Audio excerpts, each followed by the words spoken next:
আসসালামু আলাইকুম দর্শক, এ কথা নতুন করে কিছু বলার নেই যে দিন যত যাচ্ছে বিএনপির জনপ্রিয়তা ততই হারাচ্ছে এবং নির্বাচন যত বেশি দেরিতে অনুষ্ঠিত হবে ভোটে জেতা, ক্ষমতায় আসা বিএনপির জন্য ততটাই চ্যালেঞ্জিং হয়ে উঠছে। এর পিছনে কারণ নিশ্চয়ই আপনারা সবাই জানেন।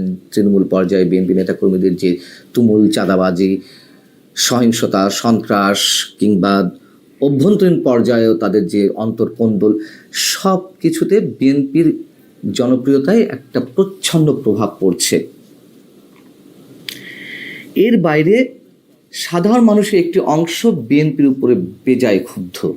কারণ বর্তমান অন্তর্বর্তী সরকারের মেয়াদ বা বয়স 8 মাসেরও বেশি সময় হয়ে গেলেও বিএনপি এমন কোনো কর্মসূচি পালন করতে পারেনি যার মধ্য দিয়ে নির্বাচনের একটা রোডম্যাপ বের করে নিয়ে আসতে পারে।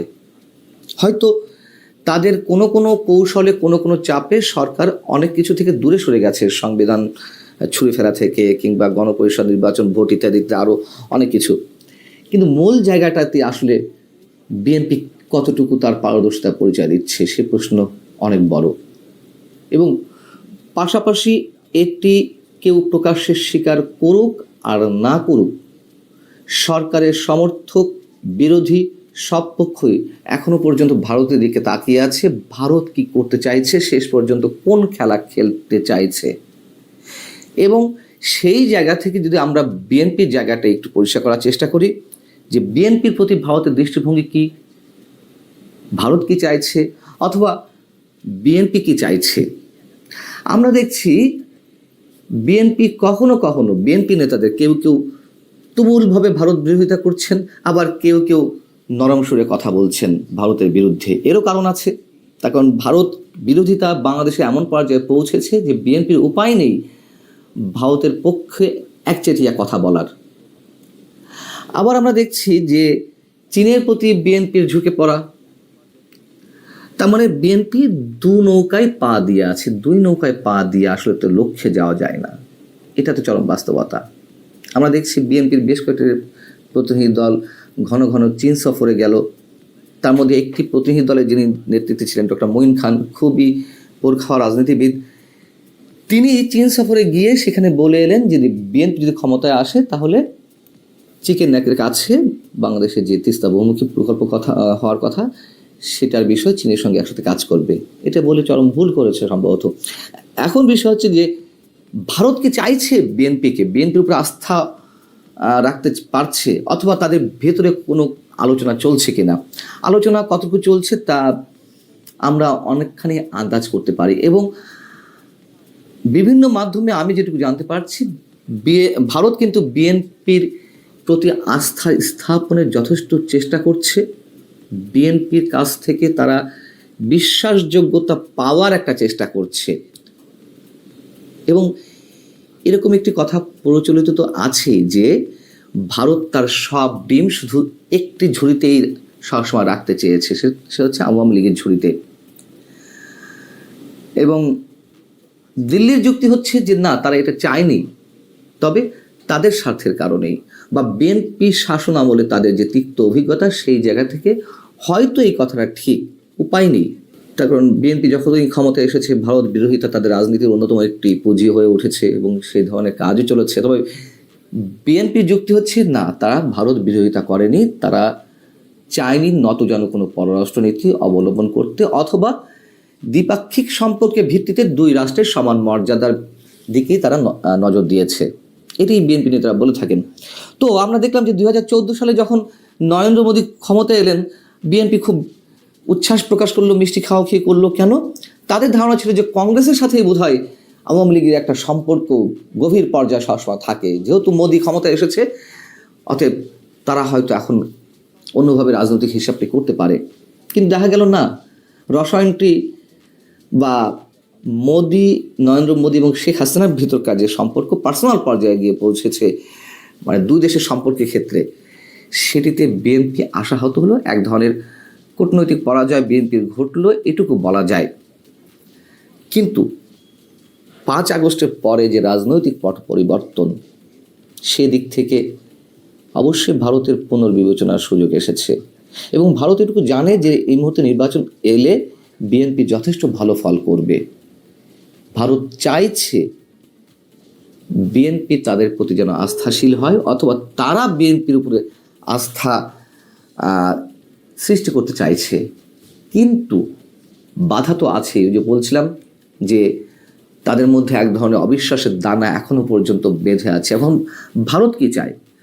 ভারত প্রকাশ্যে যেটা চাইছে যে এই অঞ্চলে হিন্দুদের নিরাপত্তা দিতে হবে, সংখ্যালঘুদের নিরাপত্তা সুরক্ষিত করতে হবে, এটা তারা বলছে। তবে এর বাইরে আমরা যদি বলি, এর বাইরে অথবা এর উপরে সবচেয়ে বড় কনসার্ন তাদের হচ্ছে নিরাপত্তা, শুধু সংখ্যালঘুদের নিরাপত্তা নয়, সীমান্ত নিরাপত্তা। এবং সেই জায়গা থেকে তাদের ভেতরে যে অবিশ্বাসের দানা বেঁধে ছিল এতদিন, সেটি কত সহজে গলানো যাবে সেটি বিএনপিকেই প্রমাণ করতে হবে, এমনটাই তারা বলছেন। এবং জামাতের সাথে বিএনপির যে সূক্ষ্মতা ছিল, অন্তরঙ্গ মুহূর্ত ছিল, অন্তরঙ্গ সম্পর্ক, সেটির বিচ্ছেদ ঘটেছে, সেটি ভারতের মধ্যে আশার আলো জাগিয়েছে।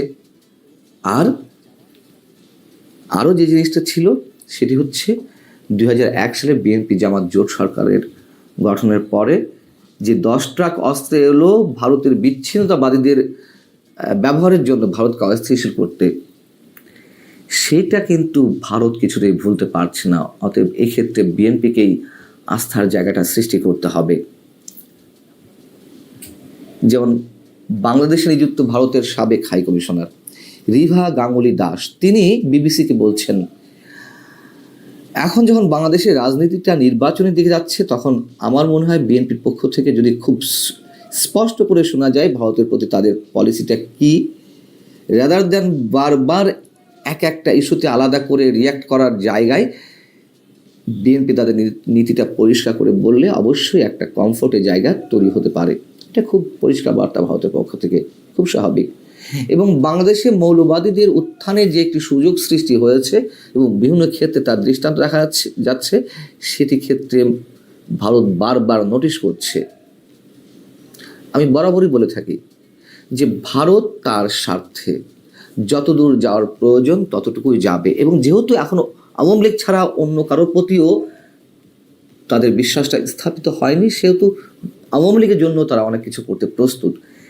কিন্তু যেহেতু আওয়ামী লীগের এখন কামব্যাক করার সুযোগটা একেবারেই নেই বললেই চলে, নেই, বাস্তবতা যেটি, হয়তো তারা রাজনীতিতে ফিরে আসতে পারে, কিন্তু সরকার গঠনের মতো বিষয়টি তো তারা কোনোভাবেই আসার সুযোগ নেই। তাহলে বিকল্প তো বিএনপির সাথে ভালো সম্পর্ক স্থাপন করতে হবে। এবং তাদের কনসার্নের অংশ হিসেবে যেটি বলছিলাম, নিরাপত্তা, সীমান্ত নিরাপত্তা, যেহেতু 7 সিস্টার্স নিয়ে এর মধ্যে অনেক পানি ঘোলা করা হয়েছে, উপদেষ্টা পরিষদের কারো হুঙ্কার কিংবা আমাদের প্রধান উপদেষ্টার যে মন্তব্য চীনের প্রতি, যে ভারতের 7 সিস্টার্স অঞ্চল চীনের সম্প্রসারিত অর্থনীতির একটা ক্ষেত্র হতে পারে, এগুলো তো ভারত নিশ্চয় ভালো চোখে নেয়নি। এবং তারা স্পষ্ট জানান দিয়েছে, স্পষ্ট, কোনো ধরনের রাগঢাক নেই। তার প্রতিক্রিয়া হিসেবে আমাদের দেখলাম যে ট্রান্সশিপমেন্ট বাতিল করা হলো, এগুলো তো বাস্তবতা। তো সেই জায়গায় এসে ভারত যেমন এগিয়ে আসতে চাইছে বিএনপির প্রতি নমনীয় ভাব নিয়ে, এখন বিএনপি কী করবে এটি বিএনপিকেই ভাবতে হবে। তবে যেভাবেই হোক, ভারতের জন্য নিশ্চয় উদ্বেগের বিষয় যা হতে চলেছে বাংলাদেশের রাজনীতি কেন্দ্র করে। বিএনপি যদি ক্ষমতায় নাও আসে তাও ভারতের জন্য উদ্বেগের। কিন্তু বিএনপির আসলে কি হবে, বিএনপি কি সেটি বুঝতে পারছে? বিএনপিকেই নির্ধারণ করতে হবে কার সাথে কী সম্পর্ক তৈরি করে তারা তাদের রাজনীতির সামনের দিকে এগিয়ে নিয়ে যাবে, এটি তাদের বিষয় অবশ্যই। তবে বাংলাদেশে সাম্প্রদায়িক শক্তির যে উত্থানের একটা ভয়ঙ্কর নমুনা আমরা দেখছি, মৌলবাদী শক্তির আস্ফালনের মাঝে মাঝে তাদের বিরুদ্ধে যে তর্জন গর্জন আমরা শুনছি, আমরা তাতে সবাই শঙ্কিত, নিঃসন্দেহে এটুকু বলা যেতে পারে। আল্লাহ হাফিজ, ভালো থাকুন সবাই।